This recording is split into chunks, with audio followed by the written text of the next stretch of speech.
You are watching the Experimental as Anything Lab Chat series presented by Jemima Ashley and Siobhan Joyce from the Business Experiment.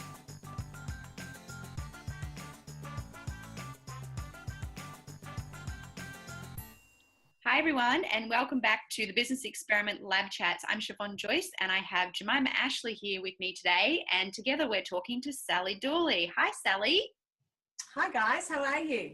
Good, thank you. And we just need to point out before we get into Sally's interview that we are having a little bit of a technical delay today. So hashtag business real. Hopefully we'll be able to get through the interview without a hitch. So Sally, for those who haven't heard of you before, would you like to tell us a little bit about what you do? Absolutely. So I'm a leadership and personal development specialist. That's kind of my area of expertise, and have lucky enough to land in that kind of space early in my career. So what I do is I facilitate workshops, I do executive coaching, group coaching, I speak, and I'm an author as well, write some blogs around that. I guess within that, my area of passion is helping women leaders to lead as well as they possibly can. I like that you start talking about blogs, and I think we have to point out immediately you've just co-authored a book as well, and we're very grateful to have us involved in that process with the Ignite the Leader Within Leadership Summit. So can you tell us a little bit about the book as well? Yeah, sure, absolutely. So the book came about as a result of a combined effort from a group of us that all attended some training in the States. Jack Canfield, who's very well known internationally for his book Chicken Soup for the Soul. In fact, his whole series of books, Chicken Soup for the Soul.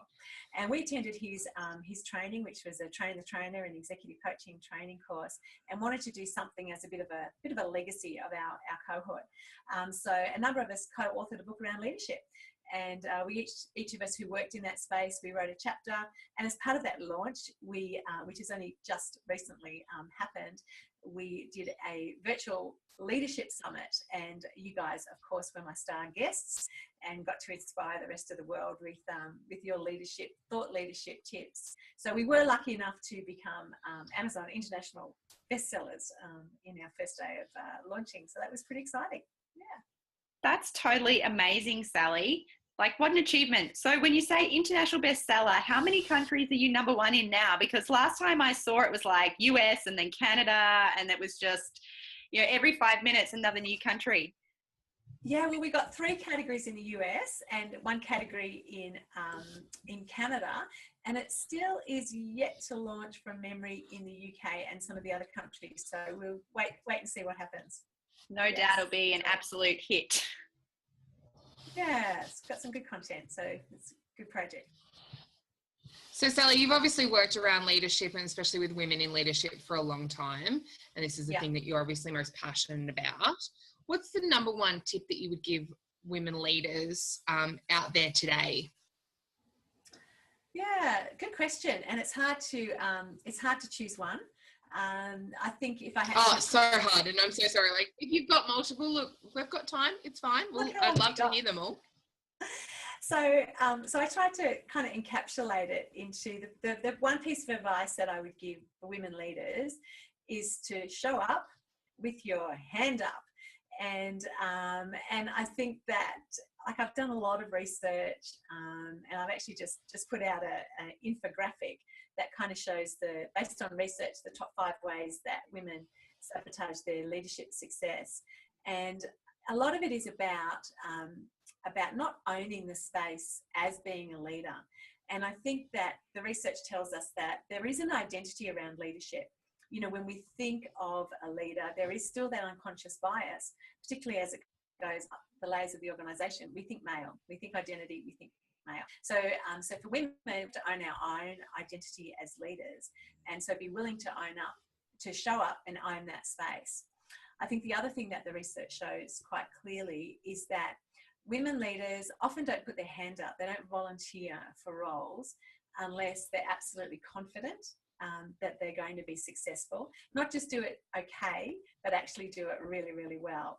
Whereas you know, our male colleagues tend to be happy to give it a go.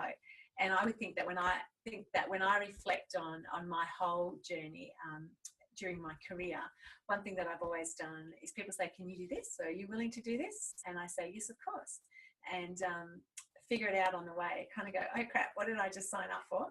But Sounds familiar. trusting our own capacity to figure it out as you go along, and that, I think, is what builds our capacity. Yeah, absolutely. Women I think that's are, such like, an important the worst, our harshest critics, aren't they? Like, we're our own harshest critics. Yeah. Yeah, definitely. And I think the other thing about women leaders is that we often have a desire to please others.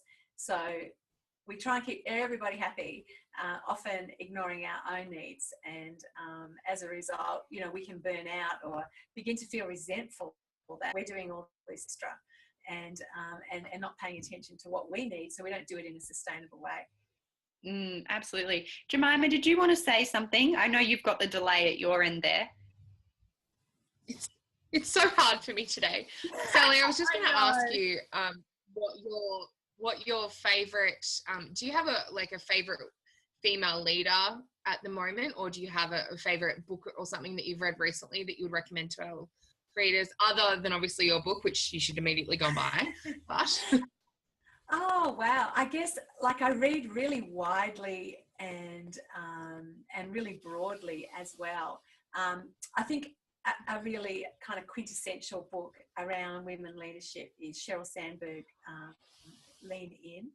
And that's just a fantastic book. And I think that really helped me to sort of hone my focus and understand there are lots of external barriers for women to reach those top layers of an organisation, and lots of cultural barriers. But I think what it really helped for me to crystallise was my own experience, that the internal barriers, like our mindsets, our kind of preconceived ideas of how much we can succeed, how far we can go, that those barriers are often more critical, and those things are within our capacity to deal with.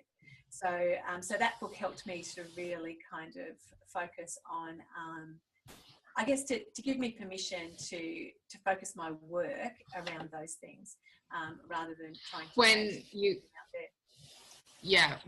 when you were saying this earlier about, you know, put your hand up, turn up, be there with your hand up, it just reminded me about something that Sheryl Sandberg actually spoke about, that, you know, men are often like just going to be like, yeah, I'll figure it out. Women are like, I want to know that I'm going to be able to do it. And one of the things that Sheryl talks about is in her undergrad year at university or college in America, and she was studying for an exam with a friend's brother or her brother or someone, and they'd spent all night cramming, and they came out of the exam, and the boy had done no work at all, and he's like, crushed it, was awesome, I did really, really well. And she's like, oh, I'm really worried I used the wrong example.